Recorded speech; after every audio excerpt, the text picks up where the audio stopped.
सहनाववतु सहनौ भुनक्तु सह वीर्यं करवावहै तेजस्विनावधीतमस्तु मा विद्विषावहै। ओम शांति शांति शांति।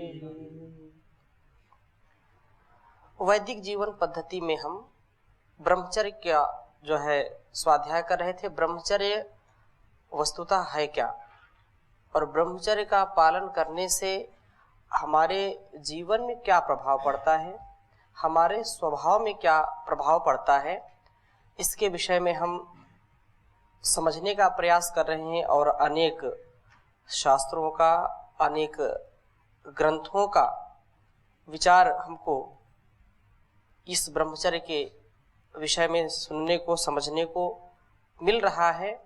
और यह ब्रह्मचर्य जो एक अमृत के तुल्य है, इस अमृत पान को जो कर लेता है उसका जीवन दुख, क्लेश और अनेक प्रकार के जो द्वेष होते हैं, जो हमारे अंदर की कमजोरियां हैं, जो हमारे अंदर के शत्रु हैं, उनका पराभव होता है, वो पराजित होते हैं और बाहर के शत्रु भी हमसे पराजित हो जाते हैं। तो यहाँ पर बहुत ही उत्तम बात हम जो है देख रहे हैं। पिछली कक्षा में किसी का कोई प्रश्न हो तो आप पूछ सकते हैं। ओम स्वामी जी। जी स्वामी, सांख्य दर्शन में सूत्र है न श्रवण मात्र अनादि वासना बलवत्ता।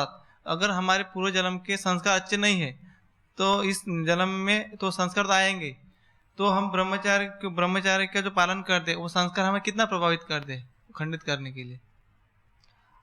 बहुत अच्छी बात आपने कही है।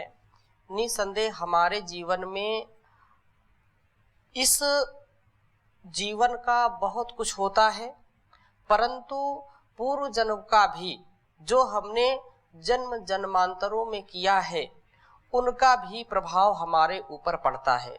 वे संस्कार आलंबन मिलने पर हमको खींचते हैं अपनी ओर। व्यक्ति इसीलिए कभी कभी अपने पथ को छोड़ करके दूसरा जो नहीं ग्रहण करने के योग्य है, जिस चीज को शास्त्र जो है निषेध करते हैं, वह भी आ जाता है। वे संस्कारों का ही प्रभाव होता है। हम अपने संस्कारों से बने होते हैं, संस्कार से ही हमारा परिष्कार होता है और संस्कार जैसा हमारा स्वभाव होगा वैसे धीरे धीरे वो संस्कार के रूप में परिवर्तित होता जाता है। तो ये परिवर्तन तो शाश्वत है। जो पूर्व के कुसंस्कार हैं वे यदि हम जागरूकता पूर्वक, ज्ञान पूर्वक, स्वाध्याय पूर्वक, सत्संग पूर्वक जीवन को व्यतीत करते हैं तो वैसा वैसा प्रभाव हमारे स्वभाव में पड़ता जाता है।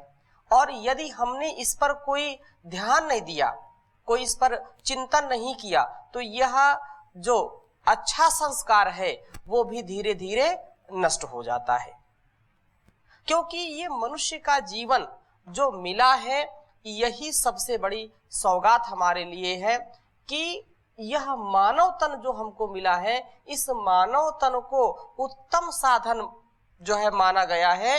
और उत्तम साधन मिलने के बाद यदि उत्तम गति की प्राप्ति नहीं होती है, उत्तम कर्मों से अपने जीवन को हम ओतप्रोत नहीं करते हैं, उत्तम आचार विचार व्यवहार से अपने जीवन को ओतप्रोत नहीं करते हैं, संसार का भला नहीं करते हैं, तो मानव जीवन का विशेष लाभ नहीं मिलेगा।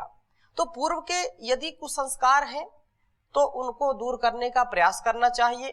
सुसंस्कार हैं और बाहर का जो वातावरण है वो दूषित है तो निसंदेह प्रभाव तो पड़ेगा ही पड़ेगा। संसर्ग दोष से जैसा जैसा संग करेंगे वैसा प्रभाव तो पड़ता ही है। परंतु जो व्यक्ति विद्वता पूर्वक, ज्ञान पूर्वक अपने को विवेक पूर्वक बर्ताव करता है, आचरण करता है, वह व्यक्ति कभी फंसता नहीं है। इस संसार के भोग में भी आकर के वह इन रोगों से बचा रहता है। एक रहीम जी का बहुत उत्तम जो है दोहा है, जे रहीम उत्तम प्रकृति का कर सकत कुसंग, चंदन विष व्यापत नहीं लिपटे रहत भुजंग। रे भैया लिपटे रहत भुजंग। जो उत्तम प्रकृति का है, जिसके अंदर दृढ़ता है, संकल्प है, सुसंस्कार है, अच्छे विचार है, वह व्यक्ति 99% भटकता नहीं है। 1% कुसंग में आकर के कभी भटकाव हो सकता है, हो जाए, लेकिन जो कुसंस्कार से परिपूर्ण है, जिसके संस्कार जो है कुविचार से भरे पड़े हैं, जो सुविचार नहीं लाता मन में, जो अपने को इतना स्वभाव गड़बड़ कर देता है कि उसका उठना बड़ा मुश्किल होता, ऐसा समझ में आता है, बिल्कुल सठता का व्यवहार करता है, बिल्कुल दुर्जन हो जाता है, तो भी यदि वह सत्संग करता है, यदि अपने कुसंस्कारों को सुसंस्कार में परिवर्तित करना चाहता है वह, तो उसके लिए रास्ते खुले हैं, हजारों रास्ते हैं। और सत्संग ऐसा रास्ता है जिसको हम सुन करके, जिसको समझ करके अपने विवेक को बढ़ा सकते हैं, अपने कुसंस्कारों को दबा करके, उनको जो है दग्ध बीज करके हम नया जीवन पा सकते हैं। इतना बड़ा इसमें सामर्थ्य है। सत्संग से ही विवेक आता है। माता पिता, गुरु, आचार्यों और विद्वानों का सत्संग अवश्य करना चाहिए। सत्संग करेंगे, कोई ना कोई ऐसी बात जरूर मिलेगी जो हमारे जीवन को प्रकाशित करेगी। ऐसी बात सत्संग में मिलती है जो जीवन जीने की कला सिखाती है। पहले हर घर में सत्संग होता था। सत्संग का मतलब केवल ऐसा नहीं, मतलब सत्संग किसको कहते हैं? सज्जना नाम संगति सत्संगति कथ्यते। सज्जनों की संगति, सत्संगति, जिससे, इसको आप, ये वाक्य बहुत उत्तम है, इसको लिख लीजिए। सत्संगति क्या है?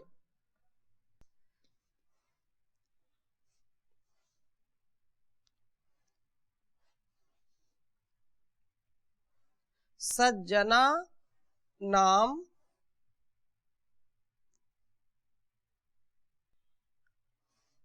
सज्जना नाम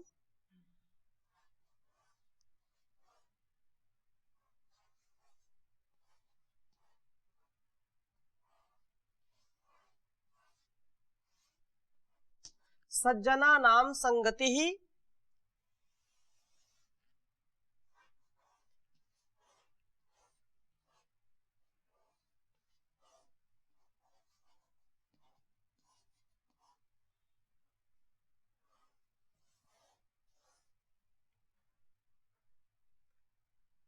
सज्जनानां संगति सत्संगति कथ्यते।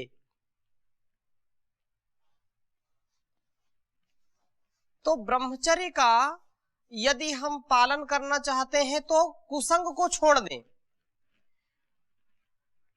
सज्जनानां संगति ही सत्संगति ही कथ्यते। सज्जनों की संगति को ही सत्संगति कहते हैं। जहां पर सज्जन हो वहां पर जब हम बैठेंगे तो हमारा विचार, हमारा व्यवहार परिवर्तित होगा ही होगा। वह उनका संस्कार हमारे जीवन को प्रभावित करता है।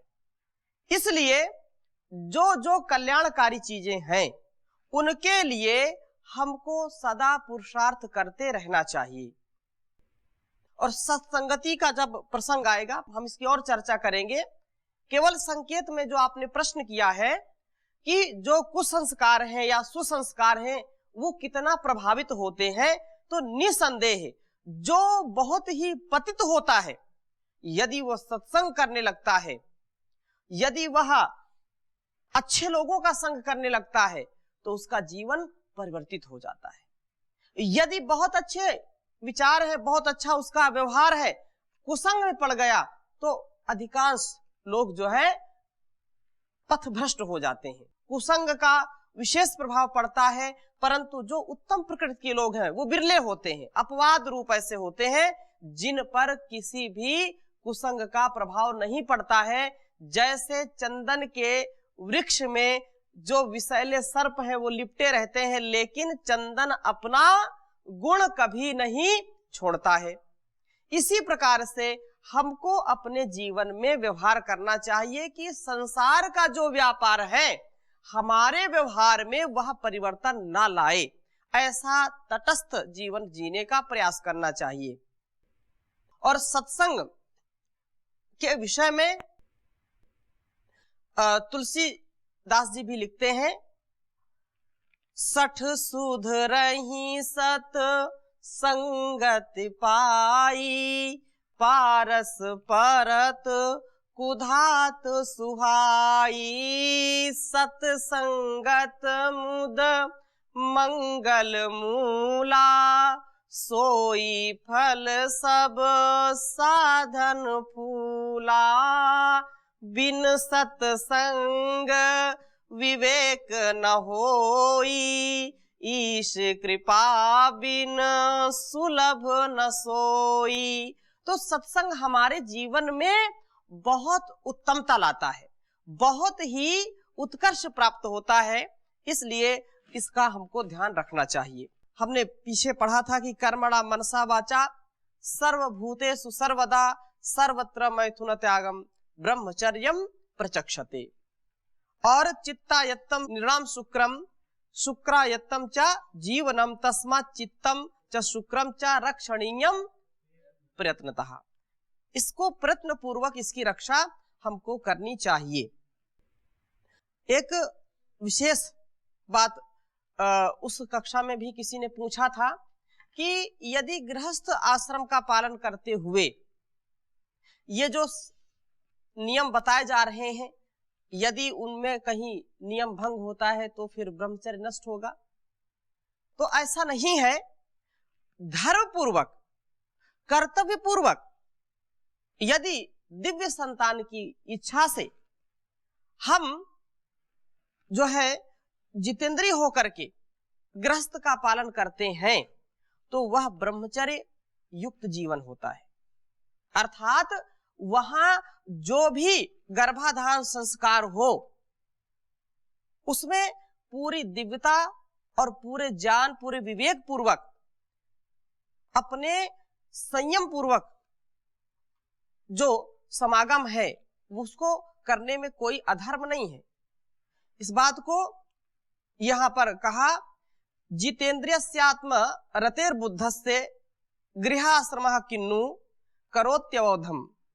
अर्थात जितेंद्री तथा आत्मा में ही रमण करने वाला जो विद्वान है, भला गृहस्थ आश्रम उसमें उसका क्या जो है बुरा हो सकता है।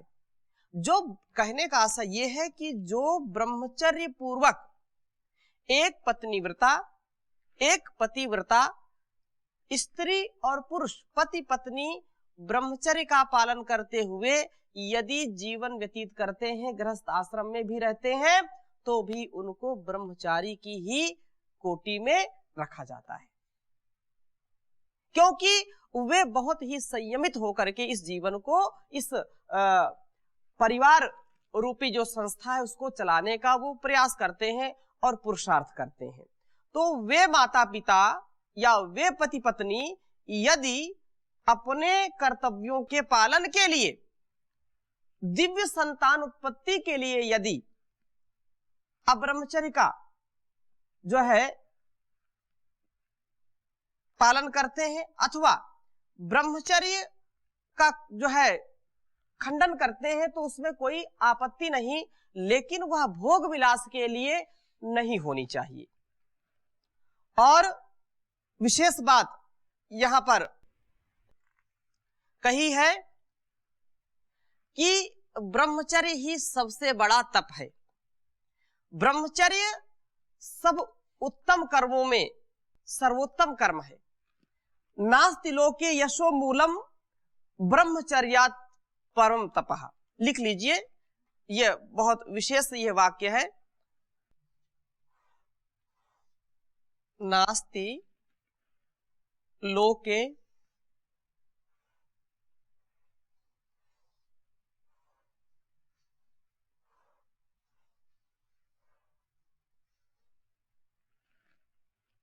यशो मूलम।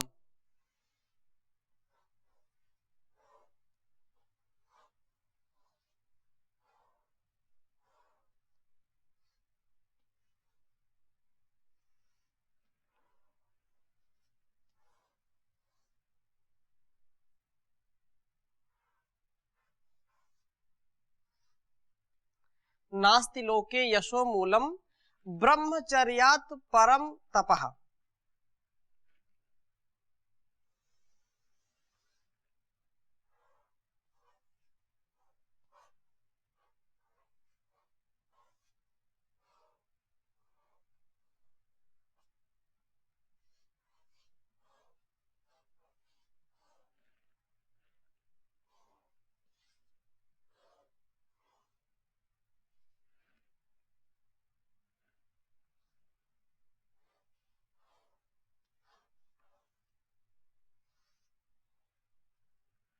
कपः नीचे लिख लीजिए।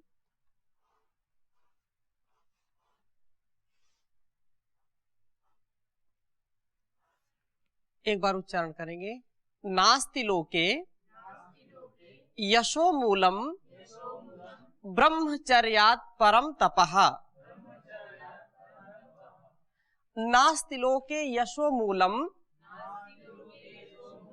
ब्रह्मचर्यात् परम तपः। कहने का आशय यह है कि इस संसार में जो यश का मूल है, जो प्रसिद्धि का मूल है, वो ब्रह्मचर्य से ही है।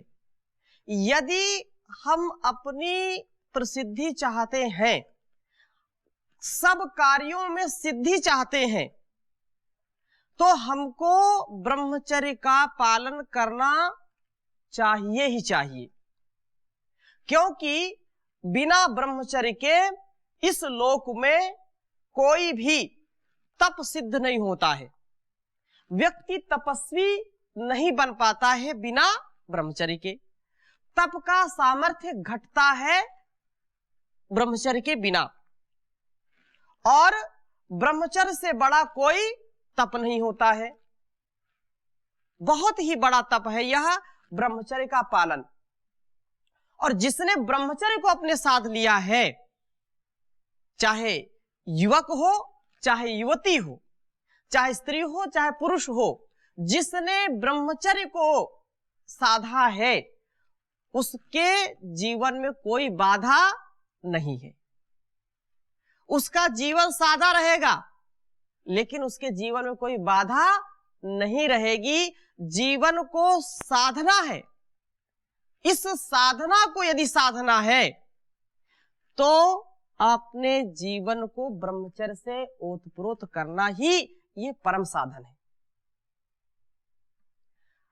बहुत पहले जब हम योग ग्राम में रहते थे, तो परम पूज्य गुरु जी के मुख से सुना था, लगभग 8-9 वर्ष पहले की बात है।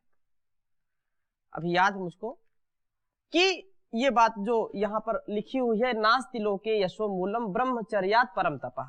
ब्रह्मचर्य ही सबसे बड़ी चीज है, और देवत्व का जो श्रेय है वो ब्रह्मचर्य से ही है।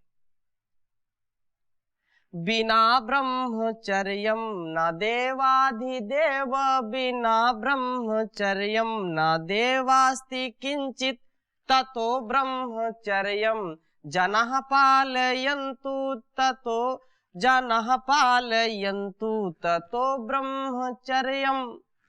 ब्रह्मचर्य से ही हमारा उत्कर्ष है, ब्रह्मचर्य से ही हमारी शान है। ये कह ले कि ब्रह्मचर्य हमारी आन बान शान है। यदि ब्रह्मचर्य का पालन हम नहीं कर सकते हैं, तो जीवन में हम सदगति को कभी प्राप्त हो ही नहीं सकते, ना शारीरिक रूप से न मानसिक रूप से, न सामाजिक रूप से, न राष्ट्रीय रूप से ये उन्नति कभी नहीं हो सकती है। यदि शारीरिक उन्नति चाहते हैं, आत्मिक उन्नति चाहते हैं, सामाजिक उन्नति चाहते हैं, राष्ट्रीय उन्नति चाहते हैं, तो ब्रह्मचर्य का पालन अवश्य करना चाहिए। ऐसे कुचक्रों में हमको नहीं फंसना चाहिए जिससे हमारे अंदर चारित्रिक दोष आए, हमारे अंदर विचारों का दोष आए, हमारे अंदर पतन का दोष आए। एक क्षण के लिए भी ऐसा विचार नहीं करना चाहिए, हमारे मन में ऐसा विचार नहीं आना चाहिए। अथर्ववेद में जो ब्रह्मचर्य सूक्त है उसमें भी इसकी बड़ी महिमा गाई है, उसकी चर्चा तो हम पृथक रूप में करेंगे। परंतु ब्रह्मचर्येण तपसा देवा मृत्युम अपाघ्रता, ब्रह्मचर्य के ही बल से देवताओं ने जो है मृत्यु को भी तप के द्वारा, इस ब्रह्मचर्य और तप के द्वारा मृत्यु को भी जीत लिया। इसलिए यह सबसे बड़ा तप है, ब्रह्मचर्य का तप है। और विशेष बात यहां पर एक ग्रंथ है योग चूड़ामणि, तो इसमें विशेष बात यह कही कि ब्रह्मचारी ब्रह्मचर्य का पालन कैसे कर सकता है, क्योंकि ब्रह्मचर्य का पालन करने वाला व्यक्ति संयमी होना उसको परम आवश्यक है। अभी आप में से कोई पूछ रहे थे कि कैसे इसको साधें, तो उसमें विशेष बात ये आती है कि जब हमारा आहार ठीक होगा तो ब्रह्मचर्य अपने आप ठहरने लगेगा, अर्थात ब्रह्मचर्य का आधान हमारे जीवन में हो जाएगा। लेकिन जिसके जीवन में यह जो है योग नहीं है, जिसके जीवन में हिताहार नहीं है, मिताहार नहीं है, वह कभी ब्रह्मचारी नहीं हो सकता है। तो एक बात यहां पर कही कि ब्रह्मचारी मिताहारी योगी योग परायणः, सूक्ति है, बहुत उत्तम है, लिख लीजिए इसको। ब्रह्मचारी मिताहारी,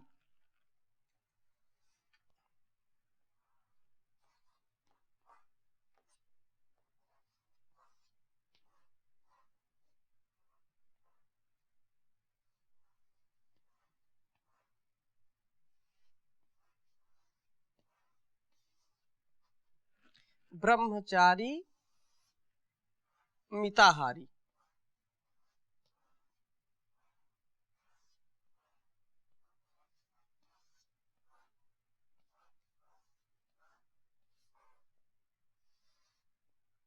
ब्रह्मचारी मिताहारी योगी योग परायणः,